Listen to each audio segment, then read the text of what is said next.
नमस्कार, मैं योगेश राणा। बात करेंगे उत्तराखंड में कांग्रेस में बन रहे कुछ नए समीकरणों पर।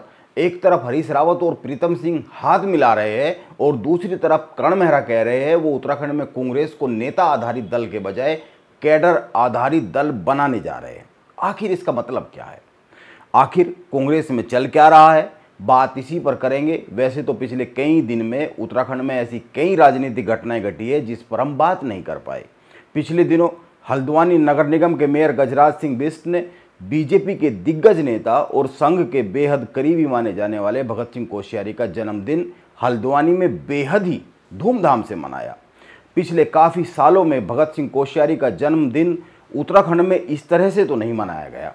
राजनीतिक तौर पर इस आयोजन के बीजेपी की अंदरूनी राजनीति को लेकर बड़े राजनीतिक मायने निकाले जा रहे हैं। इस आयोजन को लेकर यह माना गया, यह एक संदेश दिया गया बीजेपी में एक खेमे के द्वारा दूसरे खेमे को। संदेश यह दिया गया, गजराज सिंह बिष्ट के पीछे उत्तराखंड में बीजेपी की एक लॉबी खड़ी होती हुई दिख रही है। गजराज सिंह बिष्ट उत्तराखंड के दूसरे सबसे बड़े नगर निगम के मेयर है और साथ ही साथ इसके वो बीजेपी के प्रदेश अध्यक्ष भी बनना चाहते हैं। उन्होंने बाकायदा इसके लिए आवेदन किया हुआ है। पिछले कुछ दिनों में उत्तराखंड में और भी कई महत्वपूर्ण घटनाएं घटी है। बीजेपी के प्रदेश प्रभारी दुष्यंत गौतम केदारनाथ घाटी में हुए हेलीकॉप्टर हादसे पर कुछ ऐसा बोल गए जो उनके लेवल के नेता को नहीं बोलना चाहिए था। उनकी भाषा और बॉडी लैंग्वेज के बहुत से मायने निकाल लिए गए। एहसास ये हुआ बीजेपी के प्रदेश प्रभारी किसी तनाव में लग रहे हैं, वरना तो बीजेपी का इतना बड़ा नेता एक हादसे पर ऐसा कैसे बोल सकते हैं? हादसे में मारे गए लोगों को मृत्यु दर से जोड़कर कैसे देखा जा सकता है? अपने इस बयान के एक दो दिन बाद दुष्यंत गौतम ने सोशल मीडिया पर एक पोस्ट लिखी, शेयर की एक तस्वीर के साथ। दुष्यंत गौतम ने खुद की शतरंज खेलते हुए एक तस्वीर सोशल मीडिया पर पोस्ट की अपने पेज पर, जिसके साथ उन्होंने लिखा, शतरंज आपको कठिन परिस्थितियों में भी शांत रहना सिखाता है।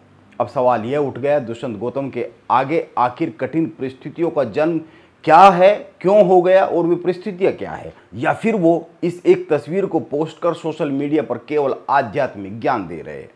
राजनीति से जुड़े हुए लोग जो भी बात कहते, हर बात के मायने होते, वो यूं ही कुछ कहते नहीं है, और वो भी उस लेवल पर जिस लेवल पर दुष्यंत गौतम बैठे हुए हैं। हालांकि दुष्यंत गौतम ने यह नहीं बताया कि वो कठिन परिस्थितियों में शतरंज किसके साथ खेल रहे हैं। तस्वीर में एक दूसरा हाथ जरूर दिख रहा है, पीछे पहाड़ दिख रहे हैं, लेकिन वो शतरंज किसके साथ खेल रहे हैं यह नहीं दिख रहा है। दुष्यंत गौतम ने यह बताया भी नहीं।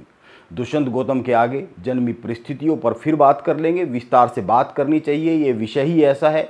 अभी कांग्रेस में बन रहे नए समीकरणों पर बात करते हैं और बात यह करते हैं जो हमने शुरू की कि हरीश रावत और प्रीतम सिंह ने एक दूसरे से हाथ मिला लिया है। ऐसा एहसास वैसे तो पिछले कई दिनों में हुआ है कि प्रीतम सिंह और हरीश रावत एक साथ आ रहे हैं।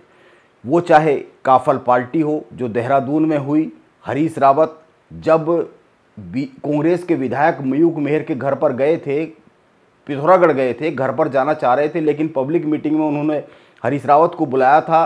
प्रीतम सिंह ने हरीश रावत के इस कदम का खुलकर समर्थन किया था। उन्होंने यह भी कहा, मैं पिथौरागढ़ जाऊंगा तो मैं भी मयूख मेहर के घर पर जाऊंगा।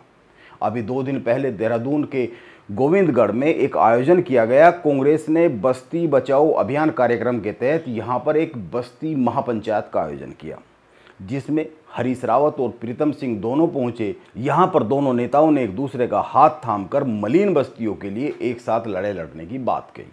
2022 के विधानसभा चुनाव में एक दूसरे के ध्रुव विरोधी रहे हरीश रावत और प्रीतम सिंह 2027 के विधानसभा चुनाव के पहले एक साथ आ रहे हैं। ये समझने की कोशिश करनी चाहिए कि इसके मायने क्या है। आप एक बात पर गौर कीजिए, उत्तराखंड में कांग्रेस की पहली पंक्ति के नेताओं के आगे सबसे बड़ी चुनौती क्या है? अपने अपने विधानसभा क्षेत्रों को बचाना, यह सबसे बड़ी चुनौती है। इस वक्त कर्ण मेहरा, गणेश गोदियाल, हरक सिंह रावत, हरीश रावत जैसे पहली और दूसरी पंक्ति के ऐसे बहुत से नेता हैं जो 2022 के चुनाव में अपनी अपनी विधानसभा सीटें नहीं बचा पाए थे। इन लोगों के लिए आने वाले चुनाव में अपनी अपनी राजनीतिक जमीन को जीत के लिए तैयार करना है, यह एक चुनौती है।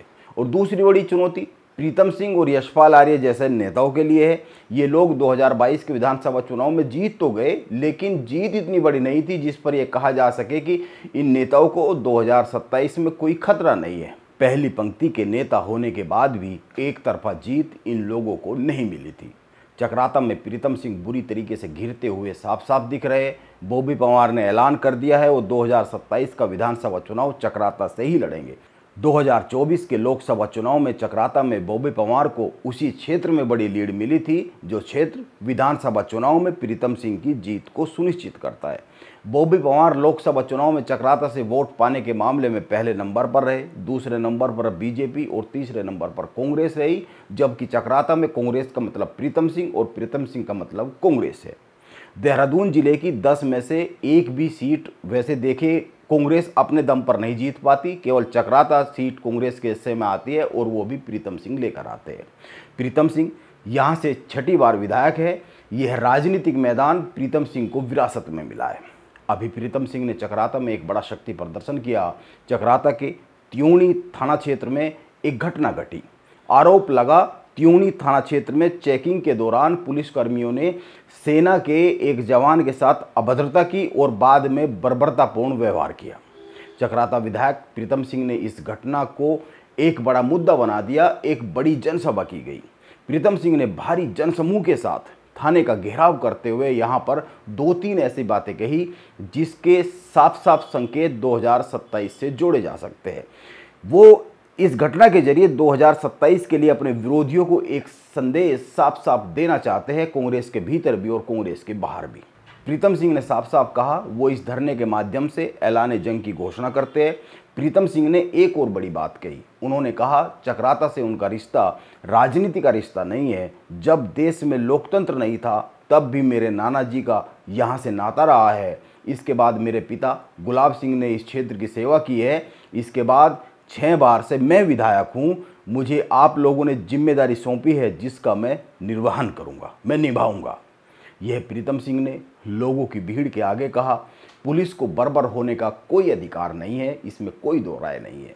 लेकिन प्रीतम सिंह ने चकराता में एक घटना को इतना बड़ा जो धरना प्रदर्शन में बदल दिया, इतने बड़े आंदोलन में बदल दिया, इसको ऐलान जंग कह दिया। इसके भी संदेश है और संदेश यह साफ है कि प्रीतम सिंह अपनी राजनीतिक जमीन को बचाने के लिए 2027 की तैयारी में जुट गए। इसके साथ ही हरीश रावत के साथ हाथ मिलाकर कांग्रेस के भीतर भी शक्ति संतुलन को साधने के संकेत आने लगे हैं। इसीलिए कांग्रेस में 2 लड़ाई 2027 के पहले साफ साफ दिख रही है। पहली पंक्ति के नेता अपनी अपनी राजनीतिक जमीन को बचाने के लिए जी जान लगाते हुए दिख रहे हैं। इसके साथ ही हरीश रावत और प्रीतम सिंह एक दूसरे के साथ आकर अंदरूनी समीकरणों को साधते हुए दिख रहे हैं, शक्ति संतुलन बनाते हुए दिख रहे हैं। ये दोनों नेता आने वाले समय में कर्ण मेहरा के आगे एक बड़ी लाइन खींचते हुए दिख सकते हैं। जैसे 2022 के विधानसभा चुनाव के पहले हरीश रावत ने प्रीतम सिंह के आगे लाइन खींच दी थी, 2022 के विधानसभा चुनाव से ऐन पहले 6 माह पहले प्रीतम सिंह से प्रदेश अध्यक्ष की कुर्सी ले ली गई थी और गणेश गोदियाल को दे दी गई थी। माना यह गया कि गणेश गोदियाल के पास अध्यक्ष की कुर्सी आने के बाद हरीश रावत मजबूत हुए और प्रीतम सिंह कमजोर हुए। 2022 की हार के बाद जब कांग्रेस में घमासान मचा, प्रदेश प्रभारी देवेंद्र यादव और हरीश रावत के बयान आए तो प्रीतम सिंह ने एक बयान दिया था, एक बात कही थी। उन्होंने कहा गुटबाजी उन्होंने नहीं की, वो गुटबाजी के लिए जिम्मेदार नहीं है।